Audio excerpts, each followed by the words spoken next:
Our family was extremely poor, but then one day, my 12-year-old brother started coming home with extra cash, new sneakers, and gold watches. I instantly asked him, "Where did you get these?" And he just shrugged. Kids at school give me stuff for winning games, but he was in 6th grade. Who gives out gold watches for winning rock, paper, scissors? I was confused and worried, so after work the next day I followed him after school. I saw him rounding the corner of the gym building, and minutes later I heard aggressive shouting coming from there. I ran over and saw a crowd of kids in a circle chanting and yelling, "Get him! Swing!" And when I pushed through, my stomach dropped. This was a fight ring, and my 12-year-old brother was in the middle getting swung at by a 12th grader. My heart broke, and I felt like a failure. My little brother thought he had to put himself through beatings to put food on our table. I started pushing through the crowd to pull him out, but then I froze. My brother slipped the punch and cracked the bigger kid with a right hand that dropped him. The crowd went crazy, but I just froze. My brother had never trained a day. The kid got back up. "Come here, you brat," but my brother put him down again. Just like that, the kid was out, and my brother raised his hands in the air. The organizer took off his sneakers and handed them to my brother. Everyone cheered, and I did too, before quickly catching myself and sneaking out. I knew instantly my brother had talent, so I walked to the sketchy gas station nearby and applied for an overnight job immediately.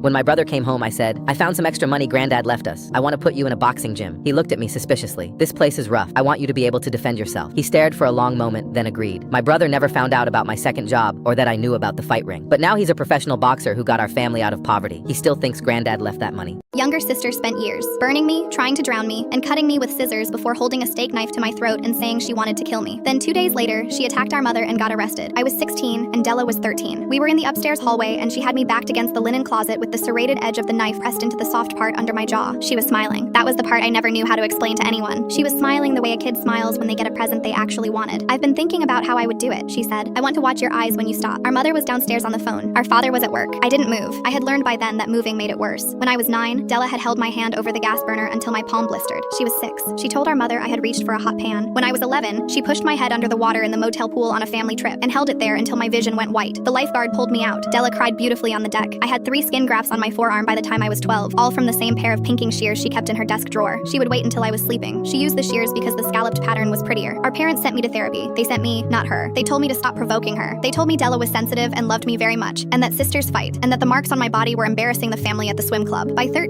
I had stopped telling anyone anything. So when she put the knife to my throat in the hallway, I didn't scream. I just stood there counting the floral pattern on the wallpaper. She pressed harder and a thin, warm line of blood ran down into the collar of my shirt. "If I do it now, Mom will hear," she said. "I'll have to wait." She lowered the knife, walked back into her bedroom, and closed the door. I stood in the hallway for a long time. I went into the bathroom and pressed a washcloth to my neck until it stopped bleeding. The cut was shallow. I didn't tell my mother. I had stopped telling my mother things 4 years earlier, when I told her about the burner and she slapped me for lying. I went to school the next day in a turtleneck. I sat through algebra and pretended my hands weren't shaking. I came home. Della smiled at me at dinner and asked me to pass the salt. 2 days later, our mother told Della she couldn't go to a sleepover because her room wasn't clean. That was all. Our mother turned to walk back down the stairs and Della picked up the porcelain lamp from the hallway table and brought it down on the back of our mother's head. Our mother fell down 6 steps and broke her wrist trying to catch herself. Della came down the stairs after her with the broken base of the lamp, the jagged edge in her fist, and she would have used it. I had seen the same smile she'd given me in the hallway. Our father came in through the front door at exactly that moment. He had forgotten his briefcase. He saw our mother on the floor bleeding and Della on the stairs with the broken lamp, and for the first time his face did something it had never done when it was just me. He went pale. He grabbed Della's wrist. She tried to bite him. He called the police himself. The officers arrived. Our mother was on the floor sobbing, telling them it was an accident, telling them Della had tripped, telling them not to take her baby. The officer looked at the back of our mother's head, and then at the lamp, and then at me standing in the doorway in my turtleneck. He asked me quietly if I wanted to say anything. I pulled the collar of the turtleneck down. He saw the cut. He saw the burn scars. He saw the pinking shear scars up and down both my forearms because I rolled my sleeves up. I told him about the burner. I told him about the pool. I told him about the shears and the knife in the hallway 2 days earlier. I told him my mother knew. I told him my father knew. The officer wrote everything down. Della was taken out in handcuffs sized for a child. She was committed to a psychiatric facility for adolescents that night. She was diagnosed with conduct disorder and later, as an adult, with antisocial personality disorder. She has been in and out of facilities and prisons ever since. She is 29 now. My mother spent 6 years apologizing before I could be in the same room with her without my hands shaking. My father never apologized. He died 4 years ago and I did not go to the funeral. My mother sat with me afterward and told me she understood. I have a daughter now. She is 4. She has never met her aunt and never will. The scars on my arms have faded to thin silver lines my daughter traces with her finger. I tell her I fell. One day I will tell her the truth, not yet. Why did the most popular boy in school want to be my friend? I moved to the most expensive school in my district on an academic scholarship and immediately felt like the ugly duckling. Every car in the parking lot cost more than my family's house. All the girls had purses instead of book bags. I already knew no one would talk to me, so for lunch I read a book alone on a bench. I was halfway through when a shadow fell over me. I looked up and my heart actually stopped. It was Felix, the most popular guy in school. The guy I'd been hearing whispers about all morning. The guy known for breaking hearts. Tall, dark hair, the kind of face that made you forget how to speak. He nodded at my book. "Is that Dickinson?" I blinked, completely caught off guard. "Yeah, how'd you know?" He smirked, this half smile that made my stomach flip. "I've been around the block." And then he just walked away, like it was nothing. I rolled my eyes and reminded myself that he probably does that with every girl. And as soon as he walked away, someone else showed up beside me. Cynthia Parker, the Queen of Westbrook. Perfect blonde hair, perfect smile, radiating the kind of energy that said she owned this place. "Let's be friends," she said, like it was already decided. I was so confused. 2 impossibly popular people acknowledging me in one day, but I didn't question it. Someone wanted to talk to me. Sure, haha, I said awkwardly. Great, she exclaimed, grabbing my hand and jumping up and down in excitement. Come over tonight for a sleepover. I'll text you my address. And before I could say anything else, the bell for class rang and she left to go to English class. I didn't even know how she found my number. That night, I went over with my favorite clothes from Goodwill, and when I saw her house, I gasped. Her house wasn't a house, it was a mansion. Hey, she exclaimed when I got to the door. Welcome, welcome, welcome. She sat me down in her massive bathroom and gave me a full makeover. New clothes, new hair, new everything. I barely recognized myself in the mirror. While she curled my hair, she talked nonstop about her crush. What do you like about him? I asked. She tilted her head like the question confused her. He's so tall, his family's loaded, he's popular. Being with him would be perfect. We'd be like those prom kings and queens in those high school movies. I laughed nervously. Would you like him if he didn't have any of that? If he was just himself? She laughed like she thought I was joking. As if, she exclaimed. People think being popular is a coincidence, but it takes work. Like the only reason I invited you over was because now people will see what a good person I am, and you'll be able to make more friends, so we both win. I didn't even know how to respond. The next morning, I walked into school looking completely different, and suddenly, people who'd ignored me were interested. They wanted to sit with me. They wanted my number. I wasn't invisible anymore. I was Cynthia's friend. It felt good, but also hollow, like I was wearing someone else's life. After school, I was walking to the bus stop when I saw him again. He was leaning against a wall, and when he noticed me, he just stared for a long moment. My pulse started racing. You look so much like Cynthia now, he said. I laughed nervously. Well, yeah, she helped me out. His expression shifted, softer, almost disappointed. You didn't have to do that. Before I could ask what he meant, Cynthia appeared out of nowhere and linked her arm through his, pulling him away. She shot me a smile over her shoulder, and that's when it hit me like a truck. He was the crush, the one she'd been talking about all weekend. My stomach dropped with guilt I didn't fully understand. I tried to ignore him and convince myself that I didn't like him anyway, but over the next few days, something strange happened. He kept finding small moments with me. A glance across the hallway, a quiet comment when Cynthia wasn't looking. Nothing obvious, just enough to make my heart race every single time. I felt terrible. On the one hand, Cynthia was my only friend here. On the other hand, Cynthia didn't actually like him and was using him for what he had, instead of appreciating who he was. A week later, everything came to a head when I was waiting at the bus stop after school. I walked over before I could stop myself. I asked, "Are you waiting for Cynthia?" He responded, "Yeah, my mom wanted me to pick her up. Family friends." There was a pause. I had to know. "So, are you guys official?" He laughed. Actually laughed. "What? I don't like her. She doesn't even like me. She just wants to be seen with me for the money. Our families are close, that's it." I didn't know what to say. Relief and confusion flooded through me at the same time. He pushed off the car and took a step toward me. Besides, I like someone else. My heart completely stopped. Too. He kept walking, closed the distance between us, stopped right in front of me, so close I could barely breathe. I think you know. He kissed me, and I kissed him back. Behind us, the bus pulled up, waited, and drove away. I didn't get on. My daughter's friend group excluded her from prom planning. She showed up anyway, and by the end of the night, every girl in that group wished they hadn't come. My daughter Ava had the same 5 best friends since 6th grade. Sleepovers every weekend. A group chat called The Six that buzzed constantly on her phone. 6 years of the kind of friendship that feels permanent when you're young enough to believe people don't change. In February, the buzzing stopped. Ava didn't say anything at first, but I noticed. The phone went quiet. Weekend plans evaporated. She started eating dinner without telling me about her day. Mothers feel the silence before we understand it. I found out a week later. There was a new group chat, same 5 girls, without Ava. They'd been planning prom for weeks, matching pastel dresses, a shared limo, a pre-party at Brooke's lake house. Brooke Callister, the architect of everything, the one who decided who was in and who was out. When Ava finally asked, Brooke's response was textbook. "We just thought you wanted to do your own thing this year. No hard feelings. No hard feelings." The 3 words every mean girl uses to burn a bridge and pretend she didn't hold the match. I wanted to call every mother. I was shaking with a specific rage that only a mother watching her child be discarded can produce. Ava stopped me. "Don't give them the satisfaction, Mom. They want me to react. They want to be the reason I don't go. I'm going alone, and I'm going to have the best night of my life." She looked at me with a steadiness I couldn't match at 44. She didn't buy a pastel dress. She spent 2 weekends at thrift stores until she found it. A deep emerald floor-length gown with a low back and hand-stitched beadwork along the shoulders. 1940s, one of a kind. It cost $38. She did her own hair, pinned it up, red lipstick, her grandmother's earrings, the ones I'd been saving for a moment that mattered. She looked like she'd walked off a film set, not because the dress was expensive, because she wore it like she had nowhere to prove and no one to impress. The limo arrived for the other girls at 6 p.m. I drove Ava at 6:30. She asked me to drop her at the front entrance. I watched her walk through the double doors alone, shoulders back, no phone in her hand, no hesitation. Inside, 5 girls stood in their pastel lineup, coordinated, polished, identical in the way that safety in numbers always looks. Ava walked past them in emerald and didn't stop. She didn't glare, she didn't perform, she just walked like someone who had already decided the night belonged to her. Not because she stole it, but because she didn't need permission to enjoy it. The school photographer noticed first, then the other students, then Instagram. By 9 p.m., classmates had posted photos of Ava captioned, "Main character energy." One went semi-viral. Ava standing alone by the balloon arch, laughing at something someone off camera said. Brooke posted the group photo. 5 pastel dresses, filtered, captioned, "My girls forever." The comments filled with one question, "Where's Ava?" and "The girl in the vintage dress won prom." Brooke deleted the post by morning. Ava danced all night, not with the 5 girls, with everyone else. The quiet kid from AP History, the exchange student from Lisbon, the boy from theater who came in a velvet suit. She built a new circle in one night, not to replace the old one, but because she was finally free of it. Near the end, 2 of the girls, Margot and Preeti, cornered her by the hallway. The coward's apology. Brooke made the chat. We didn't know how to speak up. We felt stuck. Ava didn't yell. She didn't cry. She said one thing. "You didn't have to speak up in the group chat, but you had 3 months to text me privately. One message. I'm sorry. I miss you. Anything. You didn't. That's not being stuck. That's choosing." She walked back to the dance floor. They stayed in the hallway. The yearbook came out 2 weeks later. The editors gave Ava's solo portrait a full page. Emerald dress, grandmother's earrings, a half smile that said more than any caption could. The Clicks group photo got a quarter page in the back between the chess club and the parking lot rules.